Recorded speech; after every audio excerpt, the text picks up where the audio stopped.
광주관광공사는 꿀잼 도시 광주 실현을 목표로 서남권 관광허브로 자리매김하기 위한 다양한 노력들을 펼치고 있습니다. 이번 시간에는 광주관광공사 김진강 사장님 모시고 광주 관광의 현재와 미래 그리고 김 사장님의 철학과 비전을 들어보면서 광주가 가진 잠재력과 매력들 함께 조망해 보도록 하겠습니다. 사장님 스튜디오 모셨습니다. 어서 오십시오. 네, 안녕하세요. 네, 반갑습니다. 먼저 저희가 본격적인 좀 이야기를 나누기 전에 저희 앞에 지금 귀여운 캐릭터 인형이 있거든요. 어떤 네. 건지 좀 소개를 해주시죠. 보면 볼수록 긴이 있어서 제가 굉장히 좋아하는 캐릭터인데요. 네. 광주의 문화관광 공식 캐릭터입니다. 네. 뭐 캐릭터라고 하면 조금 낯설고 어려워서 광주 여행 친구로 부르고 있는데요. 네. 이름은 오메나입니다. 오메나. 5가지 매력을 가지고 있다는 뜻도 있고요. 네. 오메라고 하는 감탄사에서 따오기도 했는데요. 네. 모습 보시는 것처럼 광주가 빛고울이잖아요. 네. 빛의 도시이기도 하고 해서 빛 광자를 모티브로 해서 네. 만들어진 인형, 그 캐릭터라고 보시면 좋을 것 같습니다. 네, 그래서 이번 시간 우리 오메나 캐릭터 인형과 함께 같이 인터뷰 또 진행해 보도록 네. 하겠습니다.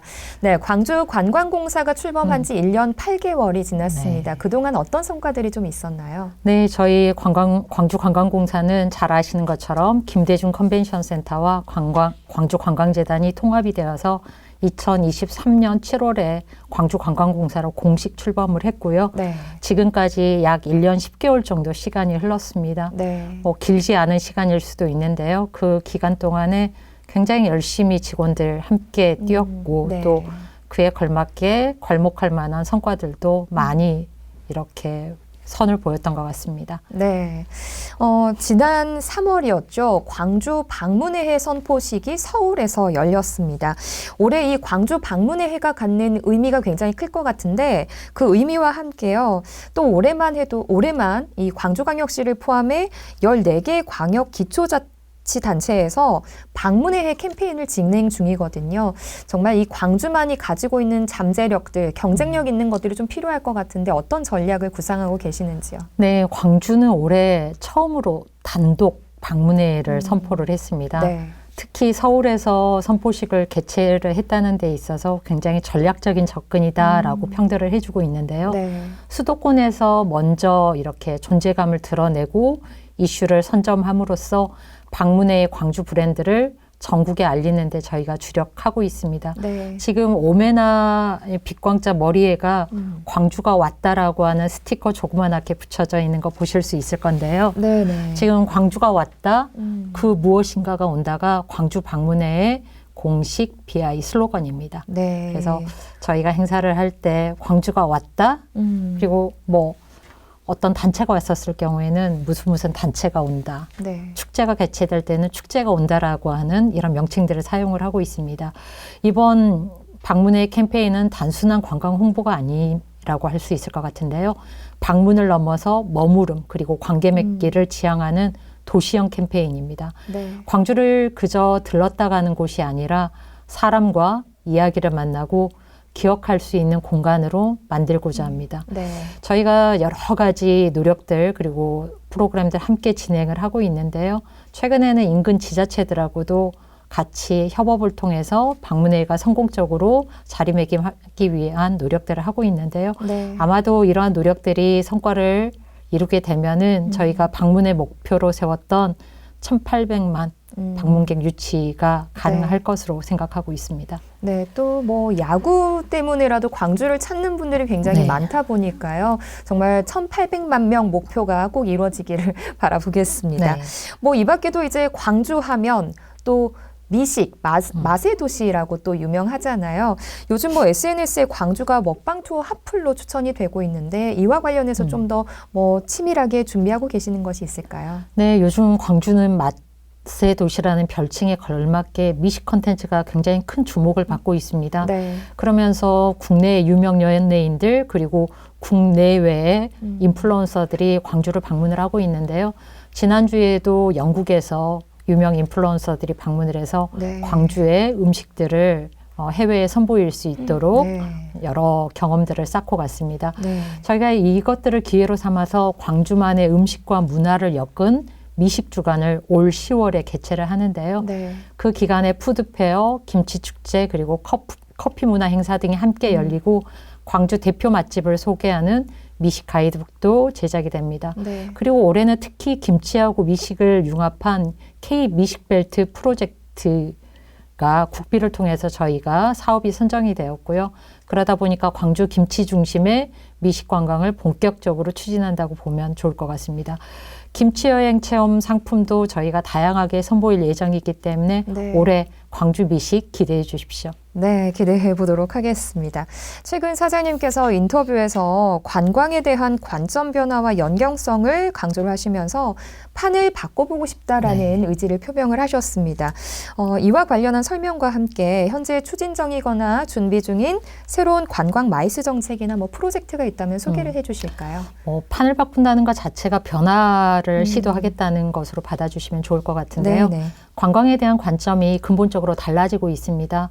예전엔 관광이 단순히 보고 즐기는 관광이었다고 하면은 이제는 지역 안에서 사람 그리고 산업이 연결이 되는 플랫폼으로서의 기능들을 함께 가지고 있다고 생각을 합니다. 네. 광주는 과거부터 문화예술도 그렇고 음식, 첨단 기술 등 지역 강점을 관광과 이렇게 융합을 하기 위해서 저희가 굉장히 많은 노력들을 하고 있는데요. 네. 문화예술 전시하고 관광 그리고 식문화를 결합한 복합 마이스 행사를 기획을 한다든지 어느 특정한 곳에만 이렇게 방문객들이 몰리지 않고 도시 전체를 즐길 수 있도록 지속 가능한 분산형 관광 모델을 도입하는 것도 저희가 시도하고 있습니다. 네. 지금 저희가 하는 대부분의 사업은 궁극적으로 이런 분산형 관광 모델을 염두에다 두고 있는데요. 네. 야외광장 문화를 만들고 전시와 관광을 연계하고 다양한 축제를 연결함으로써 지역에 소외된 상권과 골목 그리고 지역 상인들에게도 경제 기회를 제공을 하고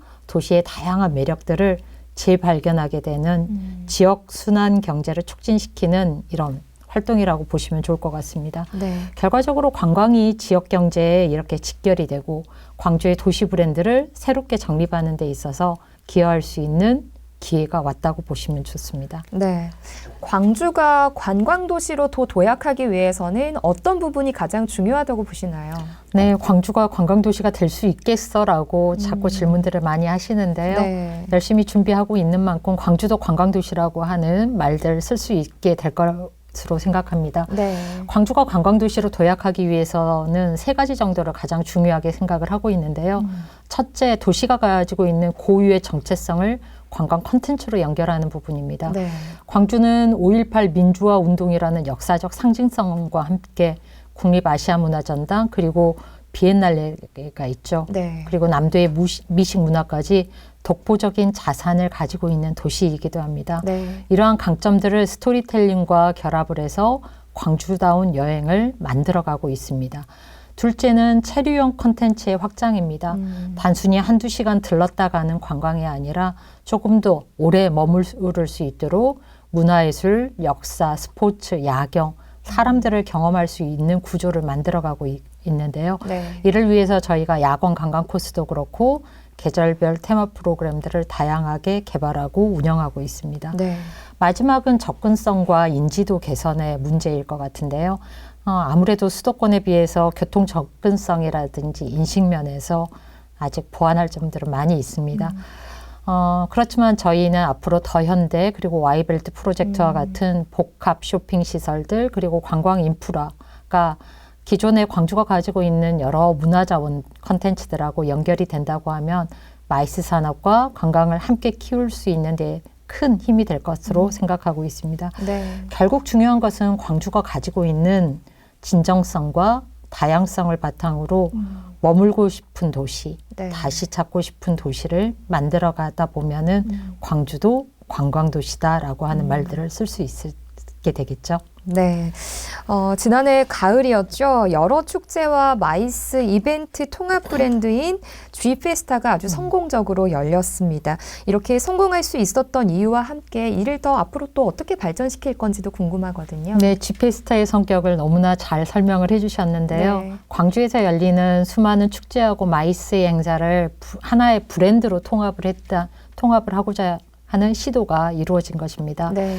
그동안 축제라고 하는 것들이 개별적으로 이루어지고 행사도 마찬가지였었는데요.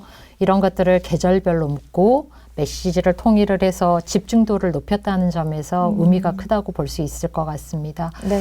단순하게 광주의 도시 브랜드를 강화하는 핵심 플랫폼을 넘어서서 더 진화해가는 집페스타를 만들어 나가기 위해서 꾸준히 고민들을 하고 있는데요. 네. 저희가 단순하게 작년 같은 경우에는 어떤 분들은 단순하게 행사만 묶어둔 거 아니야 라고 말씀들도 하고 계시던데요. 행사 묶기를 넘어서 시민 그리고 관광객이 광주라가 가지고 있는 도시의 정체성을 공유하는 경험의 장을 만들어줬다라는 데 의미가 있을 것 같습니다. 네. 저희가 작년에 집페스타가 축제 간 일정들을 이렇게 조율을 해서 시너지하고 일을 내고 집중도를 높였다고 하면은 올해는 가을에 했던 집페스타를 봄까지 확장을 했다는 데 의미가 있을 것 같은데요. 네. 특히 올 봄에는 저희가 5월 광주 그리고 열정 익사이팅이라는 테마로 축제를 구성을 하고 있습니다. 5월 말에는 저희가 광주 국제 인문위크를 대표 마이스 행사라고 새롭게 추가를 했는데요. 네. 이 행사는 문화체육관광부의 글로벌 컨벤션 육성 사업에도 선정이 돼서 국비를 지원받고 있는데 광주가 가지고 있는 민주 인권 콘텐츠를 깊이 있게 경험할 수 있는 장을 저희가 제공을 하게 될 것 같습니다. 네. 거듭 말씀드리지만 집페스타는 단순히 축제 브랜드가 아니라 광주라는 도시를 체험하는 가장 입체적인 창구가 될 겁니다. 네. 앞으로도 지속 가능한 문화 관광 생태계를 위한 핵심 브랜드로 진화시켜 나가겠습니다. 네. 광주에서 유니크 베뉴를 선정을 해서 마이스 도시로서의 경쟁력을 갖추고 있는데요. 이 유니크 베뉴가 어떤 건지 궁금합니다. 네, 보통 회의를 한다든지 전시를 하게 되면 그동안에는 김대중 컨벤션 센터라든지 호텔의 회의실을 많이들 이용을 했었을 겁니다. 네. 유니크 베뉴는 단어가 가지고 있는 것처럼 유니크 베뉴. 는 특별한 공간, 장소라고 보시면 좋을 것 같은데요. 네. 그 도시 고유의 역사라든지 그리고 문화예술이 녹아된 특별한 공간에서 회의나 행사를 열 수 있게끔 조건들이 갖추어진 곳들을 저희가 네. 유니크 베뉴라고 말을 하는데요. 광주 같은 경우에는 국립아시아문화전당 그리고 오가원, 우재길 미술관, 이남 스튜디오처럼 약 12곳의 장소들이 광주의 유니크 베뉴로 선정이 되어서 네. 지역성과 이야기가 살아있는 마이스 도시로 가치를 높여가고 있습니다. 이들 공간은 단순 장소를 넘어서 예술 그리고 감성이 결합된 복합 체험 공간이기도 하고요. 소규모 마이스 행사의 거점으로서 역할을 톡톡히 하고 있습니다.